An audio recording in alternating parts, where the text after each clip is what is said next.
에스라 4장 제목 성전 재건 중단에 대한 이야기 함께 살펴보도록 하겠습니다.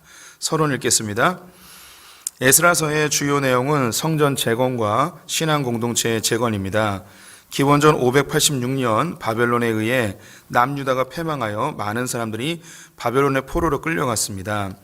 이것은 죄악으로 가득한 가나안 땅과 이스라엘 백성들을 정결케 하는 과정이었습니다. 하나님은 예레미야를 통해 약속하신 대로 70년 만에 예루살렘으로 돌아오게 하십니다.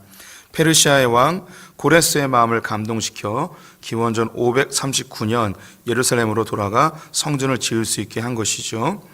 1장과 2장에서는 고레스 칙령과 예루살렘으로 돌아온 귀한 자들을 소개하고 있습니다. 새롭게 태어난 이스라엘 공동체는 조상의 땅에 정착한 이후 그해 7월부터 폐허가 된 예루살렘에서 제단을 먼저 쌓고 예배를 시작하게 됩니다.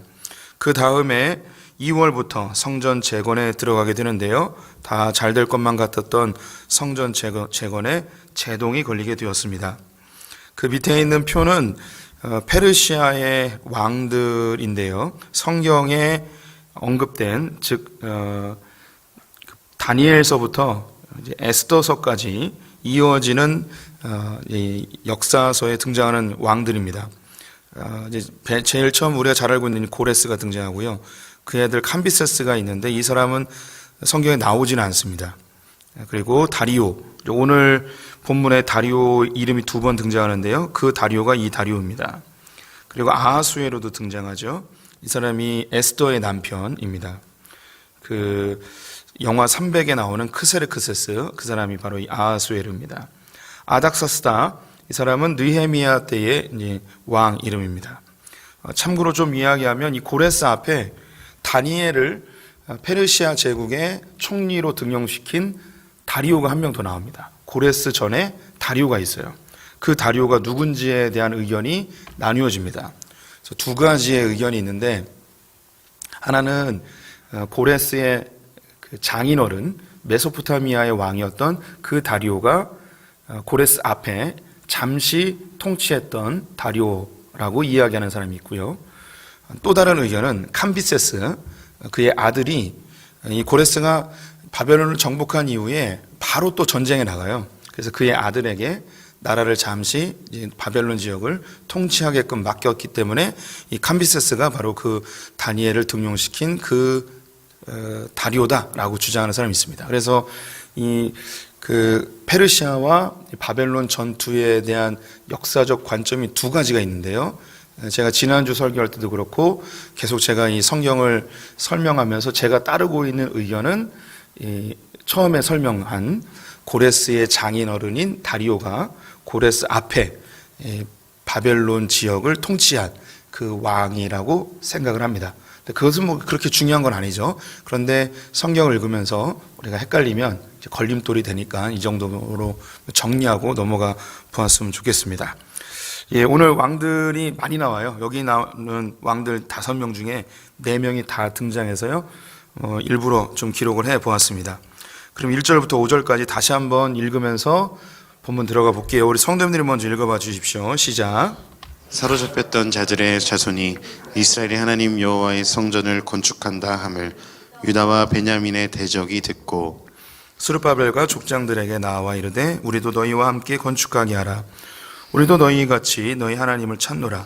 아스루와 에사랴돈이 우리를 이리로 오게 한 날부터 우리가 하나님께 제사를 드리노라 하니 스룹바벨과 예수아와 기타 이스라엘 족장들이 이르되 우리 하나님의 성전을 건축하는데 너희는 우리와 상관이 없느니라. 바사 왕 고레스가 우리에게 명령하신 대로 우리가 이스라엘의 하나님 여호와를 위하여 홀로 건축하리라 하였더니 이로부터 그 땅 백성이 유다 백성의 손을 약하게 하여 그 건축을 방해하되 바사 왕 고레스의 시대부터 바사 왕 다리오가 즉위할 때까지 관리들에게 뇌물을 주어 그 계획을 막았으며. 네, 1번입니다. 예루살렘 성전 재건이 시작되자 누가 찾아왔나요?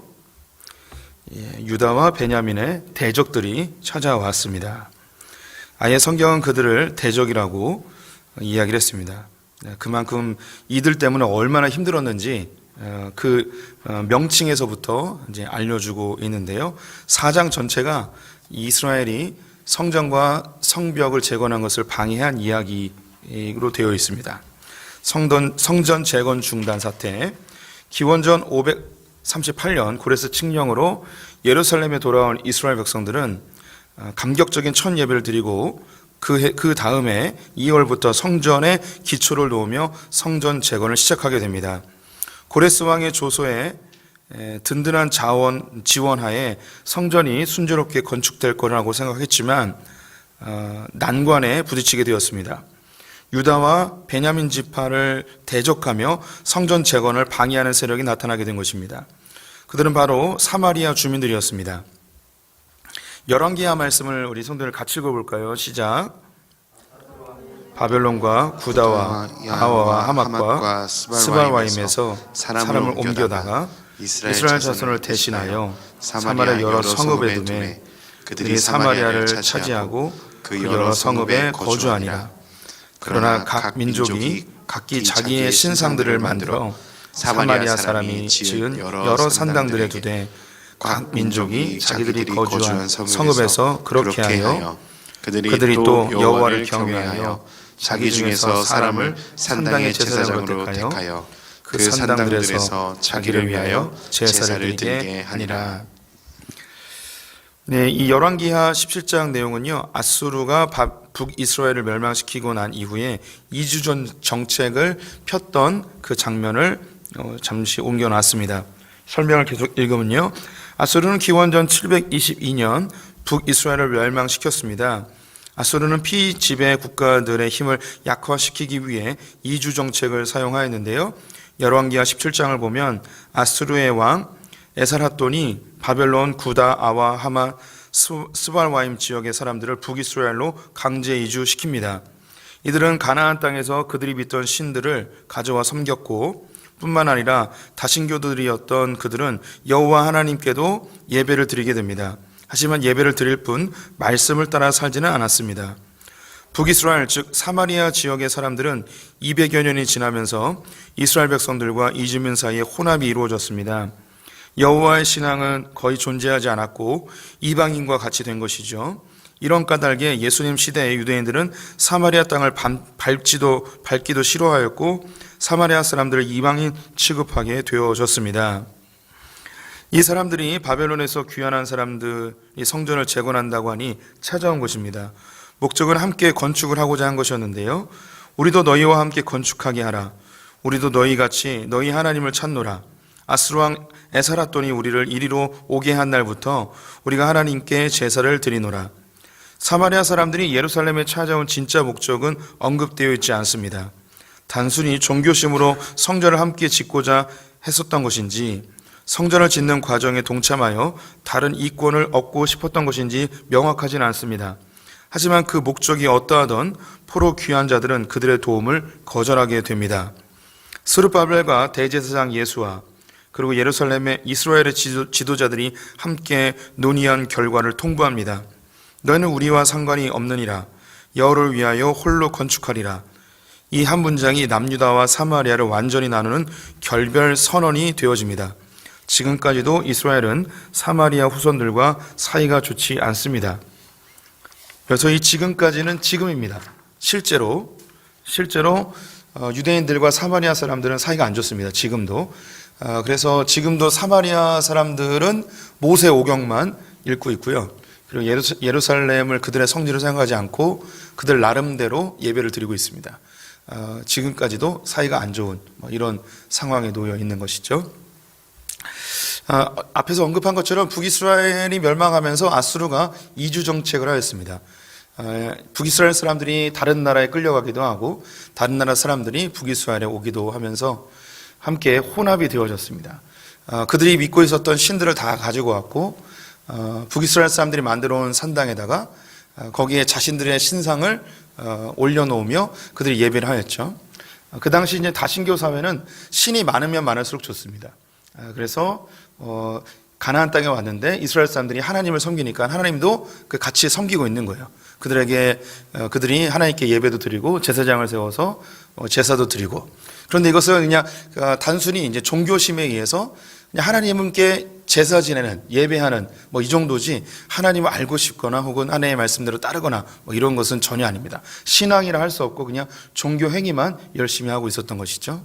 그런데 예루살렘 성전이 다시 지어진다니까 찾아와서 함께 하겠다는 거예요. 만약에 우리 성도님들이 북이스라엘의 사람들이라면 왜 찾아왔을까요?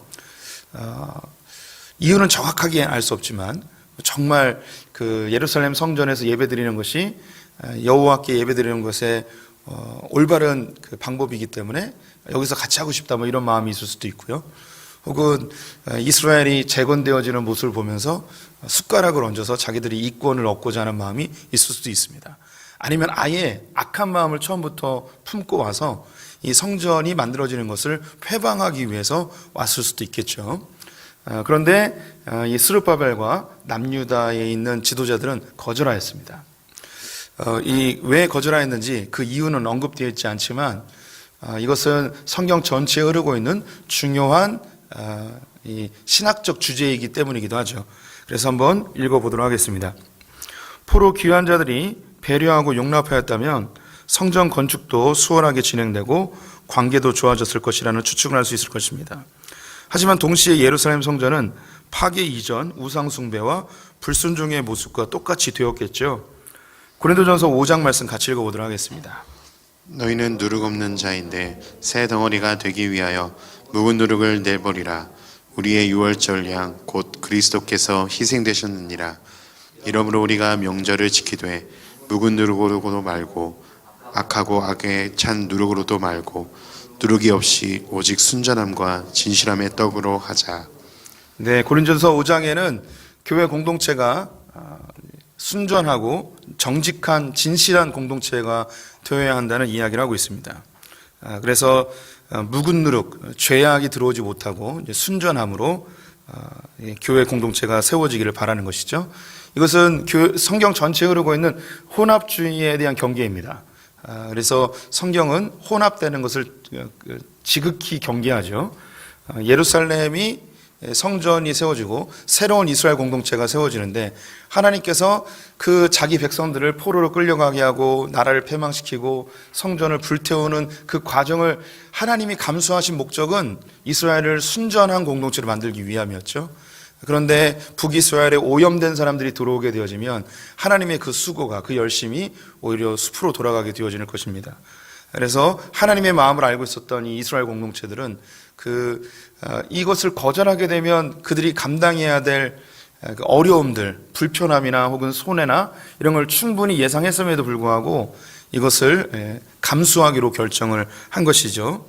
아니나 다를까 그 이후로부터 성전을 건축하고 성벽을 세우는데 엄청난 시련이 기다리고 있습니다. 계속 읽어볼게요. 이 일로 사마리아 사람들은 포로 귀한 자들을 대적하기 시작합니다. 이들은 세 가지의 방법을 사용하는데요. 첫 번째, 손을 약하게 하여 그 건축을 방해하다. 심리적인 방해를 하는 것입니다. 성벽을 지을 때 건축하는 성벽은 여우가 올라가도 곧 무너지리라 라고 비아냥거렸던 것이 대표적인 예일 것입니다. 두 번째는 관리들에게 뇌물을 주어 그 계획을 막았습니다. 실제적인 방해이죠. 페르시아의 관리들에게 뇌물을 주어 일이 진행되지 못하도록 하는 것이었습니다. 세 번째는 유다와 예루살렘 주민을 고발한 것입니다. 세 번째, 정치적 방해인데요. 포기할 줄 모르는 귀한 자들을 방해하기 위해 아하수에르 왕에게 고발장을 보내는 일을 하게 되어졌습니다. 사탄의 궁극적인 목적은 하나님의 나라가 서지 못하게 하는 것입니다. 이 땅에서의 하나님 나라는 교회를 통해 현실화되어집니다. 사탄은 참소하고 미혹하여 하나님 나라를 이루지 못하게 공격합니다. 또한 세상의 통치자들과 권세자들, 어둠의 주관자들을 동원하여 공격합니다. 우리의 신앙생활은 영적 전쟁의 현장임을 반드시 기억해야 할 것입니다. 이 대적자들은 심리적인 압박을 가했습니다. 뒤에도 이제 계속 이야기가 되어질 텐데요. 성전을 짓지 못하도록, 이것이 쓸데없고 낭비이고 필요 없는 것이고 곧 무너질 것이고 여러 가지 회유의 말로, 미혹의 말로 그 일을 중단하게끔 하고 하였습니다. 또한 실제적으로 관리들에게 뇌물을 주어서 공사를 방해하게끔 한 것이죠. 이런 심리적인 압박 혹은 실제적인 방해 이런 것이 있음에도 불구하고 이 이스라엘 사람들은 공사를 멈추지 않았습니다. 그러자 마지막 권세자들에게 그리고 통치자들에게 이제 고발장을 보내서 아예 정책적으로 이 공사를 멈추도록 하려고 한 것이죠. 그래서 아하수에로가 왕이 되어졌을 때에 첫 번째 고발장을 보내게 되어집니다. 우리 6절 같이 읽어보도록 하겠습니다. 또 아하수에로가 즉위할 때에 그들이 글을 올려 유다와 예루살렘 주민을 고발하니라. 네, 2번입니다. 사마리아 사람들은 어느 왕에게 예루살렘 주민을 고발하였습니까? 아하수에루입니다. 아하수에루, 크세르크세스라고 하고요.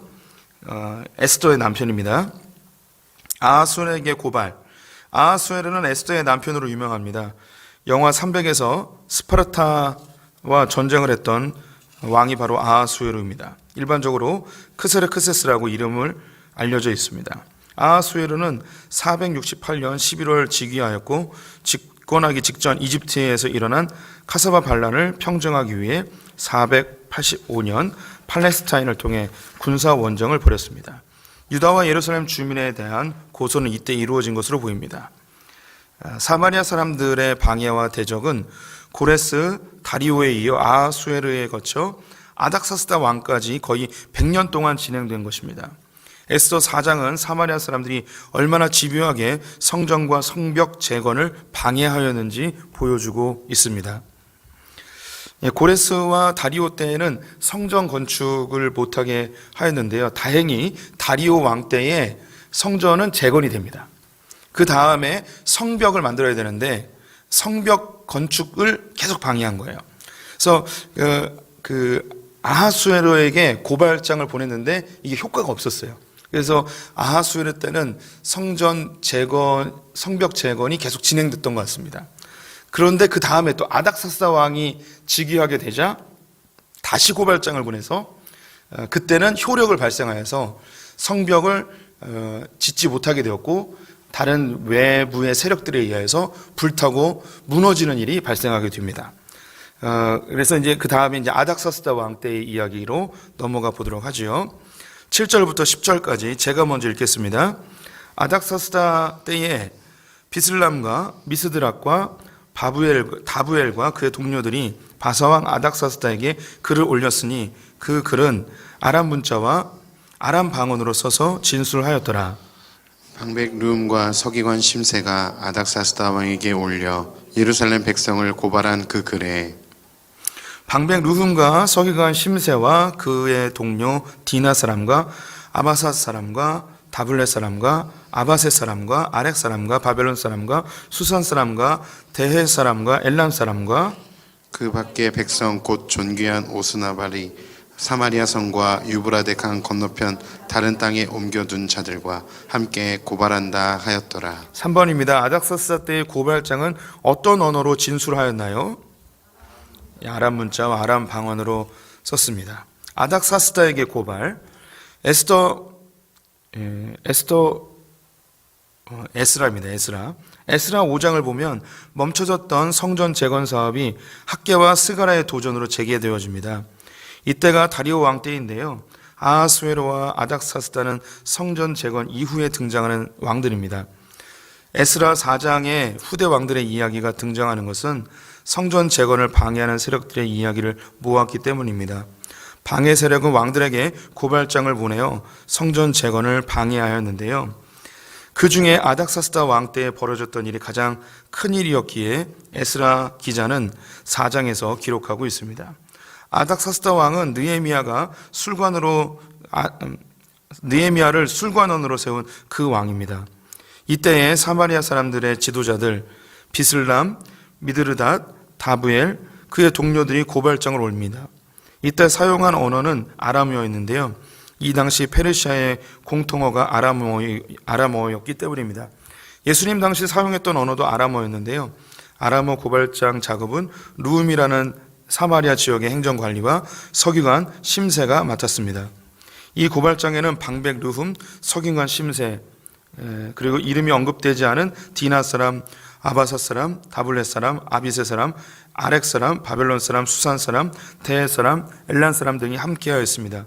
이들은 모두 아스루 왕 에살핫돈 아들 오스납발 때에 이주된 사람들입니다. 아하수에로 왕 때의 고발장을 접수하였지만 자신들이 원하는 만큼의 성과가 나타나지 않자 더 많은 유력자들의 사람을 이름을 함께 올려 아닥사스다 왕이 거부할 수 없게끔 하려는 속셈이었습니다.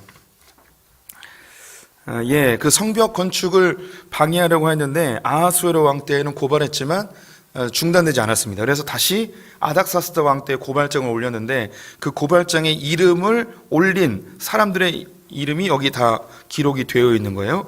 또 여기에 언급되지 않은 수많은 사람들이 연판장이라고 하죠. 여기에다가 서명을 해서 함께 올리게 되어졌습니다.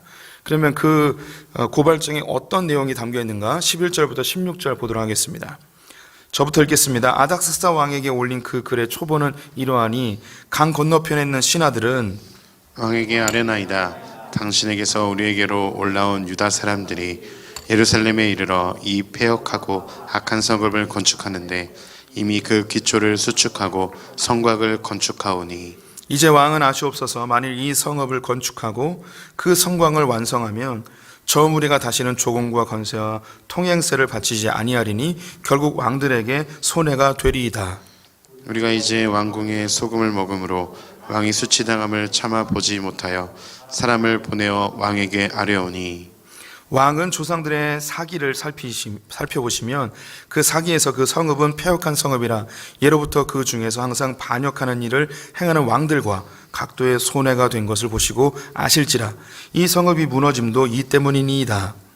이제 감히 왕에게 아뢰오니 이 성읍이 중건되어 성광이 준공되면 이로 말미암아 왕의 강 건너편 영지가 없어지리이다 하였더라. 4번입니다. 고발장에는 성곽을 건축하면 이스라엘이 어떻게 할 것이라고 이야기하고 있나요? 조공과 관세와 통행세를 바치지 아니할 것이라고 왕들에게 손해를 끼칠 거라고 이야기하고 있습니다. 고발장의 내용. 이어서 사마리아의 대적자들은 아닥사스다 왕에게 올린 고발장의 내용을 구체적으로 언급하고 있습니다. 유대인들이 예루살렘 성을 건축하고 있고 이것을 완공하면 다시 조공과 관세와 통행세를 바치지 아니할 것이라고 합니다. 이런 일이 진행되고 있는데 왕들의 소금을 먹는 사람, 먹고 있는 신하들로서 간과할 수 없어 고발장을 보낸다고 하는 것입니다. 왕궁의 소금을 먹는다는 표현은 고대에는 국가가 소금을 독점하고 있었기 때문에 소금으로 봉급을 지급하였습니다. 이 소금을 살라리움이라고 하는데요. 여기서 봉급을 의미하는 셀러리라는 단어가 나오게 되었습니다. 이들은 고발장의 내용에 신빙성을 더하기 위해 역사 기록, 사기를 살펴보면 예루살렘 사람들이 얼마나 폐역한 성읍인지 알 수 있을 것이라고 말합니다. 사실 남유다는 히스기야 때에 아수르에게 대항하였고 여호야긴 시드기야 때에 바벨론에게 반역한 역사가 있습니다. 예루살렘 사람들의 기질이 반역하는 기질이기 때문에 성벽이 준공되기 전에 싹을 말려버려야 한다는 것이죠. 여기서 본문과는 관계가 없는데 한 가지 하나 더 언급을 하고자 한다면 부부싸움을 할 때에 피해야 할 말이 있다고 합니다. 그 중에 한 가지가 항상이라는 것입니다. 항상. 당신은 늘 그런 식이야. 당신은 항상 이 모양이지. 당신은 언제나 그렇지. 사탄이 자주 사용하는 전술입니다. 넌 안 돼. 넌 항상 이 모양이야. 넌 절대 바뀌지 않아. 하지만 성경은 날마다 죽음을 이야기하며 날마다 새로 태어남을 선언합니다. 왜 이걸 얘기했냐면요. 15절에 보시면 이스라엘에 대해서 항상 반역하는 일을 행하며 라고 되어 있습니다. 그래서 이스라엘이 항상 반역만 하는 집단이라고 이야기를 합니다. 이것이 정말 이스라엘이 반역만 하는 집단인가요? 우리가 알고 있는 성경에 나오는 이스라엘은 그다지 반역하거나 전쟁을 즐기는 나라 같지 않습니다.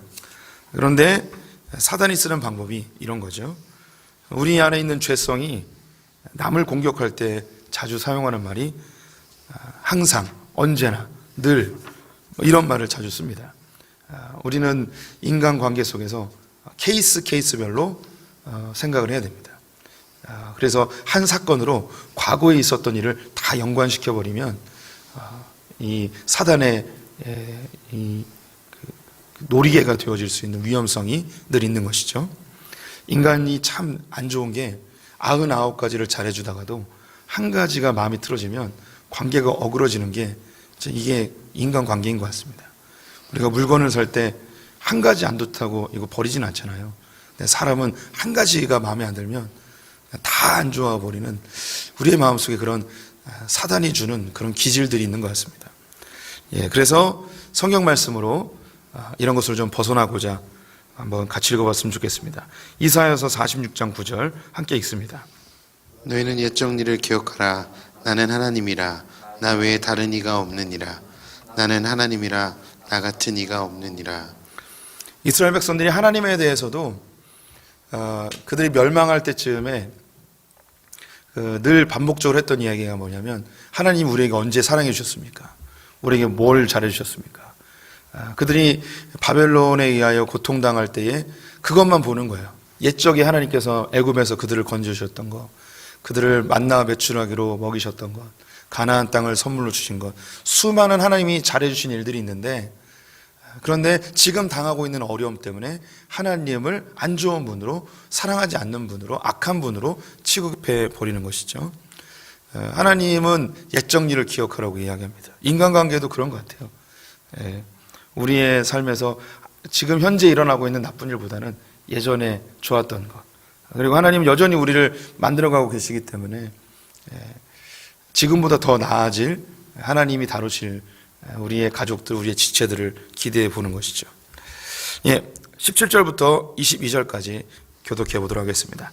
제가 먼저 읽겠습니다. 왕이 방백 루흠과 서기관 심세와 사마리아에 거주하는 그들의 동관들과 강 건너편 다른 땅 백성에게 조서를 내리니 일러스되 너희는 평안할지어다. 너희가 올린 글을 내 앞에서 낭독시키고 명령하여 살펴보니 과연 이 성읍이 예로부터 왕들을 거역하며 그 중에서 항상 패역하고 반역하는 일을 행하였으며 옛적에는 예루살렘을 다스리는 큰 군왕들이 있어서 강 건너편 모든 땅이 그들에게 조공과 관세와 통행세를 다 바쳤도다. 이제 너희는 명령을 전하여 그 사람들에게 공사를 그치게 하여 그 성을 건축하지 못하게 하고 내가 다시 조서 내리기를 기다리라. 너희는 삼가서 이 일에 게으르지 말라. 어찌하여 화를 더하여 왕들에게 손해가 되게 하랴 하였더라. 네, 6번입니다. 아닥사스다 왕은 고발장에 회신을 보냈는데요. 핵심 내용은 무엇일까요? 21절에 보면 성을 건축하지 못하게 하라. 이게 핵심 내용입니다. 다시 언급을 드리면 성전은 이미 지어졌습니다. 다리오 왕 때 이미 지어진 상태예요. 이제 성벽을 짓고 있는 건데 이제 아닥사스다 왕 때에 아예 성벽을 짓지 못하도록 조서가 내려졌습니다. 아하수에로 왕 때 고발장을 한번 보냈는데 그때는 효력이 없었는데 이제 아닥사스다 왕 때에 조서로 내려온 거예요. 성벽을 못 짓게. 예루살렘 성 공사 중지 명령. 사마리아 사람들이 보낸 고발장은 목적대로 되었습니다. 예루살렘 성 건축이 중단되게 된 것이죠. 예루살렘 성전 재건은 515년경에 이루어졌습니다. 그 어려움 가운데서도 성벽 공사를 진행하고자 하였지만 공식적으로 중지 명령이 내려진 것입니다. 아닥사스다 왕이 예루살렘의 사건에 관심을 갖게 된 것은 단지 고발장 때문만은 아니었습니다. 그의 아버지 아하수에로가 즉위하였을 때 이집트에서 반란이 있었죠. 이 반란은 아하수에로 왕에 의해 기원전 486년 진압이 되었지만 언제 다시 반란을 꾀할지 모르는 긴장감이 있었습니다. 아닥사스다 왕에게는 가나안 지역이 이집트와의 완충지대로 보였고 예루살렘이 성벽을 완성하고 이집트와 손을 잡을 경우 곤란한 상황이 벌어질 것이 뻔히 보였습니다. 아닥사스다 왕의 경우 형제를 죽이고 왕이 올랐기 때문에 불안 요소를 최소화할 필요가 있었습니다. 실제로 기원 후 460년 이집트가 다시 반역을 하게 되었고 448년 페르시아와 이집트의 전쟁이 발발하기도 하였습니다. 결국 아닥사스다는 성벽 공사를 중지하도록 명령을 내렸습니다. 페르시아의 손해가 되지 않도록 게으름 피우지 말고 즉각적으로 조치하라고 당부까지 하게 됩니다. 이렇게 성벽 공사가 중지가 되어졌는데요. 7페이지 첫 부분을 보시면 성도님들이 예루살렘에 살고 있는 이스라엘 백성들이라면 어떻게 반응하시겠습니까? 지배자와 통치자들이 성전과 성벽 건축을 방해하고 있습니다. 그것도 억울하게 아주 예전 일을 가지고 와서 중단을 시키고 있는 것입니다. 이미 고레스에 의해 명령된 약속을 뒤집어 엎고 답답한 상황이 된 것입니다. 어떻게 하면 좋을까요? 우리 성도님들이 교회를 다니고 있는데 나라에서 대통령이 예배를 못 드리게 한 거예요. 성전을 짓고 있는데, 교회를 짓고 있는데 못 지게 한 거예요. 한국에 있는 모든 교회들은 예배를 못 드리게 해버렸어요. 그러면 어떻게 하시겠습니까? 고소하시겠습니까? 아니면은 광화문 광장 나가서 뭐 이렇게 데모하시겠습니까? 어떻게 하면 좋겠습니까? 신앙의 위기가 찾아오고, 그리고 정책적으로 신앙적 활동을 하지 못하고 성전을 세우지 못하게 하는 이런 상황이 벌어졌을 때 어떻게 해야 될까요? 성경에는 뭐 데모하고 이런 장면 없습니다. 그러면 하나님께서 이런 상황을 또 어떻게 해결해 주실까요? 이 부분이 놀라운 겁니다. 한번 볼게요. 23절, 24절 같이 읽어보도록 하겠습니다. 시작. 아닥사스다 왕의 조서 초본이 르훔과 서기관 심세와 그의 동료 앞에서 낭독되매 그들이 예루살렘으로 급히 가서 유다 사람들을 보고 권력으로 억제하여 그 공사를 그치게 하니 이에 예루살렘에서 하나님의 성전 공사가 바사왕 다리오 제2년까지 중단되니라. 6번입니다. 아닥사스다의 조서로 인해 무슨 일이 벌어졌나요? 공사가 멈추게 되었습니다. 예루살렘 성 공사 중지. 아닥사스다는 르훔과 심세가 올린 고발장에 답신을 보냅니다. 그 내용은 예루살렘 성 공사를 중지하라는 것이었습니다. 이 조서를 받아들고 예루살렘으로 급히 달려간 방해 세력들은 권력으로 공사를 중지시켜 버렸습니다. 이전까지는 페르시아에서 보호해주고 있었는데 보호막이 없어지자 예루살렘은 약탈의 대상이 되었습니다. 유대 역사가 요세푸스의 글을 보면 이렇게 기록하고 있습니다. 그들은 예루살렘 성벽을 무너뜨리고 인근 국가들이 자주 침입하는 바람에 예루살렘은 지금 말이 아니라고 대답했다. 밤낮을 가리지 않고 적들이 침입하여 약탈과 온갖 만행을 자행하고 예루살렘에서는 수많은 이들을 포로로 잡아가며 살인을 서슴지 않아 아침이 되면 길에 시체가 가득하다는 것이었다. 이 소식을 듣고 가슴 아파하며 하나님께 금식으로 기도하는 사람이 있었는데 그가 바로 느헤미야입니다. 에스라 4장 23절의 내용과 느헤미야 1장이 연결이 되고 있는 것입니다. 이스라엘 백성들은 무력하게 기도하였습니다. 그런데 하나님은 1600km 건너편에 있었던 느헤미야를 준비시켜 주셨습니다. 아닥사스다의 왕의 마음을 바꿔 성벽 건축을 재개할 수 있게끔 해준 것이죠. 기도의 능력을 믿으십시오. 기도하는 한 사람이 기도하지 않는 한 민족보다 강하다. 존 낙스가 했던 말입니다. 피의 메리 여왕에 대항하여서 하였던 말이죠. 이번 주일날 해야 될 설교거든요. 네, 여기 나와버렸어요. 이제 오늘 들으신 분들은 주일날 안 오셔도 돼요. 주일날 설교가 느헤미야 1장이에요. 뭐 또 들으셔도 좋죠. 지금 그 역사의 흐름은 이스라엘에게 너무 안 좋은 쪽으로 흘러가고 있습니다. 이스라엘 백성들은 고레스의 칙령을 받고 성전을 지으러 왔습니다. 시간이 점점 지나서 100여 년이 흘렀습니다. 그런데 세대가 또 바뀌는 거죠. 세대가 바뀌어요. 세대가 바뀌면서 하나님이 또 하실 일이 있습니다. 하나님은 새로운 세대에게 새로운 하나님을 경험시키고 싶어 하십니다. 과거의 하나님이 아니라 지금의 하나님이 되게 하는 거죠. 하나님 살아계신 분이시기 때문에 아브라함의 하나님, 이삭의 하나님, 야곱의 하나님이십니다. 그래서 하나님 우리에게 새 노래로 늘 찬송하라고 요구하고 있습니다. 세대가 바뀌고 나서 그들에게 새로운 하나님을 경험하게 합니다. 그들은 이 하나님이 예루살렘에만 머무는 분이라고 생각을 했었는데 포로로 끌려갔던 다니엘과 그 포로 1세대들은 이곳에도 하나님이 계시는구나 라는 것을 깨달았습니다. 그런데 세대가 또 바뀐 거죠. 그런데 예루살렘에서는 성전이 멈춰지고 있는데 1600km 밖에서 느헤미야가 예루살렘의 소식을 듣고 안타까워하며 금식하며 기도하고 정말 죽기를 각오하고 아닥사스다 왕에게 찾아가서 왜 안색이 그러하냐라고 질문하였을 때 우리 고향에 이러이러한 일이 있습니다. 고레스가 이렇게 조서를 내렸는데 이것이 뒤집어 엎어져서 이렇게 됐습니다. 그래, 그러면 빨리 가서 재건하여라. 그래서 3차 포로 귀환자들과 느헤미야가 가서 예루살렘 성벽을 52일 만에 완성을 하게 되어지죠. 엄청난 일이 벌어지는 거예요.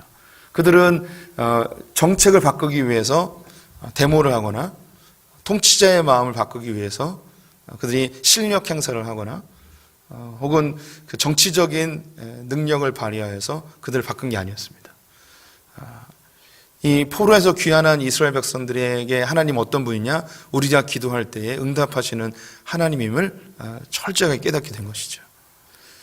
그들은 히스기야가 성전을 향해 기도할 때 아수르 군대 18만 5천 명을 죽이셨던 그 하나님, 역사 속에서만 보았던 그 하나님을 실제로 경험하게 된 것입니다. 솔로몬을 향하여서 너희가 겸비하여 이 성전에서 기도하면 내가 너희들의 기도 소리에 귀를 기울이고 눈을 고정하게 하였던 그 말씀이 이제 그들에게 실제의 말씀이 되어진 것이죠. 그들은 아무 힘도 없이 약탈을 당하고 포로로 끌려가고, 여기 앞에 이제 그 요세푸스가 기록한 걸 보셨죠. 아침에 일어나면 밤새 약탈자들이 와서 이곳저곳에서 자기의 가족들이 피를 흘리며 죽어 있는 모습을 봐야 되는 너무나 무기력한 그 상황 속에서 그들이 할 수 있는 것이라면 하나님 제발 우리를 도와주세요, 이런 것밖에 할 수가 없었죠. 근데 하나님은 1600km 밖에 있었던 느헤미야를 준비하고 있었습니다. 참 놀라운 게 느헤미야의 뜻이 뭐냐면 위로자라는 뜻입니다. 그래서 아파하고 고통하고 있는 이 이스라엘 가운데 하나님이 느헤미야를 보내셔서 그 땅을 위로해 주시고, 우리는 무능력하고 아무것도 할 수 없었지만 우리가 하나님 앞에 겸비하여 기도하였더니 하나님이 우리에게 위로자를 보내시는구나, 이것을 실제로 경험하게 되었습니다. 이제 내일 아침이면 새로운 대통령이 선정이 되겠죠. 우리 성도님들이 원하는 대통령이 안 될 수도 있습니다. 어떤 분들은 실력 행사를 하고 싶어하는 분들도 있을 것 같고, 어떤 분들은 엄청난 또 갈등 속에서 괴로워하는 분들도 있을 것 같습니다. 또 소시민인 우리가 뭘 할 수 있겠습니까? 어쩌면 우리 생에 우리가 감당할 수 없는 그런 신앙적인 어려움을 겪는 때가 올 수도 있습니다. 그때 우리가 할 수 있는 것, 기도밖에 없지만 그 기도는 엄청난 능력을 발휘하게 되어질 것입니다. 저는 기도의 능력을 믿습니다. 느헤미야와 같은 그런 사람, 다니엘 같은 사람을 하나님께서는 하나님의 열심으로 준비시켜 놓으실 것입니다. 오늘 24절 말씀은 그 다리오 왕 2년 때에 공사가 재개된다는 그런 내용인데요. 원래 성경은 장과 절이 구분되어 있지 않았습니다. 그냥 다 한 통으로 되어 있는 것이죠. 그래서 나중에 읽기 편하도록 장과 절을 나누었는데, 이 24절은 4장에 붙으면 안 되고요, 5장에 붙어야 됩니다. 그래서 그 24장 5절은 4장 24절은 이제 다음 주에 5장과 함께 이어서 한번 보도록 하겠습니다. 느헤미야를 준비시킨 하나님, 그 하나님을 신뢰하는 성도들 되셨으면 좋겠습니다. 기도하겠습니다.